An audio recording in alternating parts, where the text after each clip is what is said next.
Oh! Need some Botox? You are wrong. I revealed his true form. The assassination is a lie, isn't it? The chief, why did he have to pick you? This should not have happened. Objection! Whoa! You have a voice. I wonder who dubbed that. Well played, Mr. Prosecutor. No. Knightley! I am speaking with the President now. Thank you very much. You're a chess player. You know knights always strive to protect their king.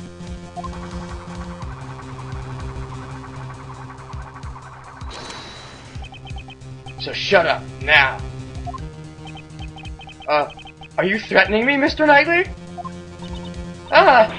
What's with this guy? Oops, sorry. I went over the top there. But on to business. As my first move, I want to ask you a question. You say I fired a gun on the stage, right? Then I should have been caught. The entire audience was watching me. I see. Now it's my move. You used a certain object to prevent the spectators from seeing you. The case, the briefcase. Certain object? What did Knightley use to prevent the audience from seeing him? That would be the briefcase. Take that! The attaché case! Exactly. I'd like you to have a look at this photo Kay took. Your right hand is completely hidden by the case. The photo captures the exact moment you secretly fired the gun. Use the attaché case as a screen. Objection! We seem to enjoy making up convenient stories, Mr. Prosecutor. Funny, didn't you say hold it earlier? And yet you didn't have a voice back then. But you've missed something. What have I missed? That everything you said is just a hypothesis, a theory. Legs flapping in the wind, using the case as a screen. The security plans were modified because I can't move my neck. You got no decisive evidence. Nyah. Yeah, it'd be great if you had the bullet that hit the balloon. Then you could examine it and see if the ballistic markings matched my gun. But that bullet's probably at the bottom of the lake. Finding it would be real tough, right? Hate to admit it, but it's as he says. There's no decisive evidence. There's no proof. The only thing you can do is shut up. So do so. Oh, wow. Lot number 2 wants to speak. Miss Swift. That's it. If she speaks, we can hear her testimony. Hey lady, you got something to say? Never mind. Never mind? There we go, I thought so. Nicole! What does he... This feels like blackmail. Don't be afraid. The truth will escape if you let that man intimidate you. You're a reporter. A journalist, are you not? I will not remain silent. You'd better consider your position. Use your head before saying something you'll regret. I forgot the #1 rule of journalism. Journalists must not tell lies. You can't call it a scoop if it ain't the truth. Mr. Edgeworth, I'm sorry. I've been hiding this the whole time. Really now? This is? I used this laser pointer to aim at the president. That's all I did. Never fired the gun. You stupid woman! You testify, you'll be admitting you're an accomplice. I don't care. I'm gonna tell him everything. 3 days ago, I was covering an event at the Sangfai Embassy. Then some of the president's men called me over. They said if I cooperated, I'd get an exclusive interview with the president. And the gun in the trash? I really don't know. All I was told was to come wearing a red hood and to aim the laser pointer. I never thought it would snowball into all this. I'm really truly sorry. Nicole, thank you. That was a testimony worthy of the courtroom. This is sufficient testimony to verify the fake assassination plot. Damn you! The lot of you! You're all a bunch of mindless morons!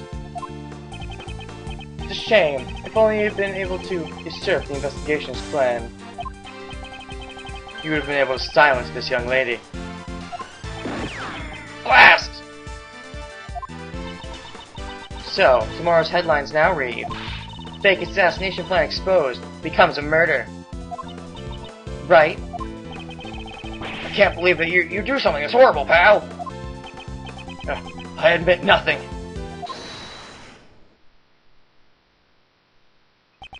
The President. Knightley, that's enough. We have no choice but to admit it. So, Mr. President, you admit that you planned a fake assassination? Yes, I admit it. I'm sorry. But why? Why did you have to do this? My approval ratings in Zhang have fallen. I wanted to appeal to them as a strong president who survived an assassination. But in the end, it was just a lie, a stupid lie. And the bullet in the bulletproof vest? Prepared earlier. It was not fired today. Okie dokie. But what about the killer? It seems our plan was leaked. Someone wanted to make this fake assassination real.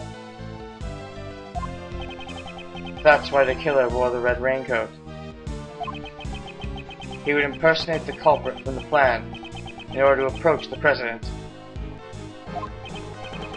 But there's still one thing I don't understand. What's that? Why did Rooke die? His death was not a part of this charade. And yet it really happened. Yes. Why was his life taken? Ethan was an outstanding bodyguard. Even though he wasn't from my country, he had an utmost trust. I wouldn't think that having the trust of a cowardly president meant that much, honestly. Hey, that's the same sort of bond between me and Mr. Edgeworth, pal. I wouldn't put it that way. Did Rooke know of your plan? Not the exact details. I asked him to cooperate, and he refused. You should have listened to his advice. Yes, indeed. I wouldn't have done all this if I had known. Just... You're being too dramatic. What? Rooke was just one piece of the president's defense. Knightley. That's... It's not as if he cooperated with your plan. I did. So, wait. He found out that it was a fake plan and you killed him? He ran away, taking whatever dignity he had left with him. Good riddance. I know you're a valuable bodyguard, but still...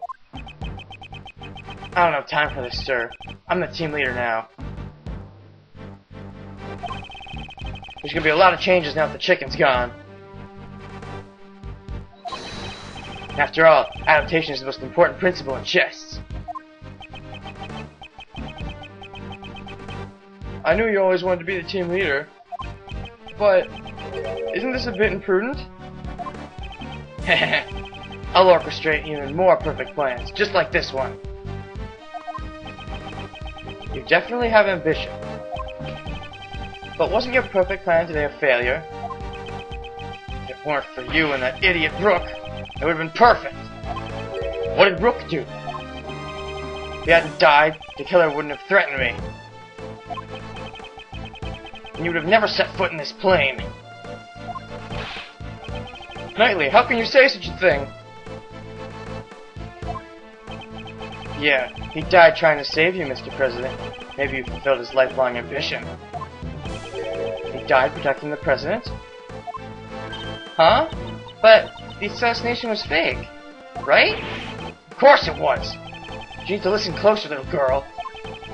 Remember the guy who wanted to make the fake assassination real? There were 2 gunshots at the time of the incident. The first was as you said, I shot the balloon. What? The second one wasn't me. So who fired the second shot? The real assassin. But it wasn't the killer. He intended to attack the president with a knife, not a gun.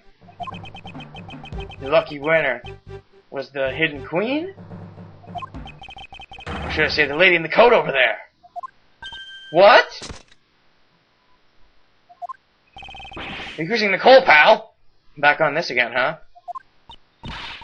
I ain't no assassin. Really? I don't believe you. The gun that was left in the trash. That was yours, right? Okay. I thought he was onto something truthful, but it seems like he's just lying. I shot the balloon and entered the plane with Rooke and the president.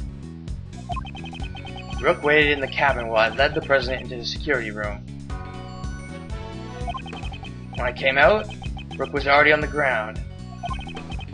The bullet that lady fired must have hit him while he was escorted the president to the plane. The shot was fired from the gun you found in the trash.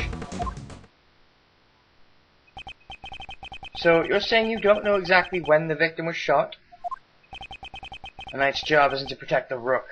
It's to protect the king. Huh. Was he trying to say that his job was to protect the president only? To overview the king. Checkmate. That's the first rule of chess. Still, rooks are usually the ones that protect the king, as it were. Knights typically go on the offensive. Well, they can take an offensive and defensive position at the same time. That's typically the best strategy, but they're rarely straight up defense. If you let your pieces get taken right in front of you, you're not likely to win. But I did win. Look, the president's safe. Don't claim victory when this game has only just begun. At least testimony. Shot the balloon into the plane with Rooke and the president. Hold it! So the victim had no part in your plan? Yeah, that's right. You didn't even know it was all fake. So you're saying he thought it was a real assassination attempt? Ah, but you fired the gun right next to him. Wouldn't he have noticed? Maybe he did. Not that it matters now. Besides, even if he thought the assassination attempt was a fake, his duty was to protect the king. He made a split-second decision to sacrifice himself. The victim was truly a man of honor. You're wrong. It was all part of my plan. He simply assisted in our little performance on stage. Rooke waited in the cabin while I led the president to the security room. Why did you do that? The assassination was supposed to be fake. There were a lot of guests milling around outside. Wouldn't it be bad if the president had just escaped the assassination? Was seen lounging around and drinking grape juice? Imagine the headlines. What was the victim doing at the time? How should I know? I was with the president inside the security room. Anyway, when I came out, Rooke was already on the ground. Hold it! When did you find the body? Where? About where he is now. He collapsed in the middle of this room. When I returned, the door to the plane was already closed. The bullet must have hit Rooke right before the door closed. Talk about a hassle. It's all his fault this plan failed. Knightley! That's too far! He only protected the king. He couldn't protect his honor. He was careless in his duty, and he paid the price for it. This man is truly despicable. As I was saying, the bullet that lady fired must have hit him while he escorted the president to the plane. Hold it! Weren't you both carrying bulletproof attaché cases? Yeah. When Rooke noticed the laser pointer, we opened up those bad boys and became the president's shield. You're telling me the bullet slipped through the space between your shields? Are you claiming that Miss Swift has such precise aim? Well, she was targeting the president. I wouldn't say her aim was precise at all. So the bullet was off target and just happened to hit the victim instead. Through the tiny gap between his bulletproof vest and case? I don't want to believe it either, but they say the truth is stranger than fiction. Rooke was hit by a 1 in a million shot, and you have the evidence to prove it. The shot was fired from the gun you found in the trash. Hold it! So the second shot wasn't part of your plan? That's right. She did that on her own. Think about it. Wasn't she desperate for a scoop? I'm a journalist. I ain't no murderer. Well then, who is the one who joined the plan in order to get exclusive coverage? That's... It's just like you said. I orchestrated this fake assassination attempt. She was only supposed to aim the laser pointer. I guess it wasn't enough for her. She prepared her own gun and took aim at the president. She probably thought she wouldn't get caught if she went on and shot me too. Knightley fired the first shot, and then Miss Swift fired the second one. In other words, Nicole also had a gun. Never thought she was the type. Without any proof, it's just pure speculation. Then bam! Let's present some evidence! Oh wow, I have actually something to contradict stuff? I didn't realize. Entered the plane with Rooke and the president. Rooke waited in the cabin. I came out, Rooke was already on the ground. What the leader fired must have hit him when we escorted the president to the plane.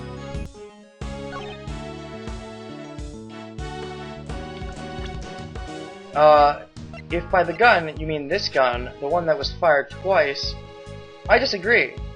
Objection!